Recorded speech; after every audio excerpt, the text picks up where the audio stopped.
最近有民众来分享到婚礼红包的行情表，其中上悬的金额竟然是高达6万块，互未少人错一条。其实包红包看交情，行情表参考就好。也毋过5星饭店的结婚岛，一岛10个人大约是26000块，一个人红包至少都要包2600以上，安尼主人家才袂了钱。给闺蜜来前男友婚礼吃喜好，你就是200啊。点点啊，伫遮参加前男朋友婚礼，红包的包偌济较好？想不到大方的出手，前男朋友甲摕倒来。参加婚礼，互人上烦恼就是红包到底包偌济？有人公开行情，若是一般的朋友，也是公司的同事，伫会馆请人去，上无爱2600，感情若较好的上无爱3000，若带一个欢喜的爱3600以上。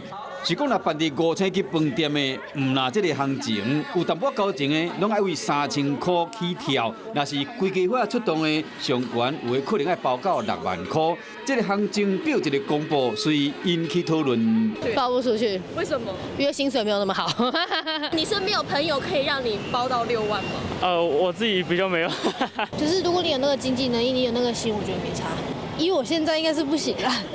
有人看到这个行情，惊到讲好朋友包6600，兄弟12000块，其他拢无用。个人讲，无怪即摆有真济人拢无爱办婚礼，甘愿礼到人无够。是者问这个5星级的饭店，一桌10个人，平常时差不多爱17000块，若假日有较贵，差不多26000，平均一个人成本上少爱2600，阁无算10%的服务费。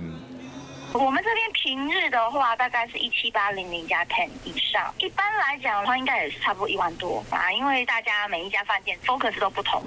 若无希望失礼和新人了钱，未少人建议将这个婚礼地点小考虑一下，加上上网络参考行情，莫甲别人差伤济。虽然讲包6万的红包，这个行情表，互真侪人惊到。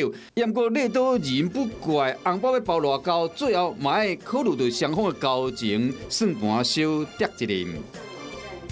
Hello， 我是庄慧琪。想要抢先掌握最及时的新闻资讯吗？赶快订阅、按赞、开启小铃铛，锁定华视新闻 YouTube 频道。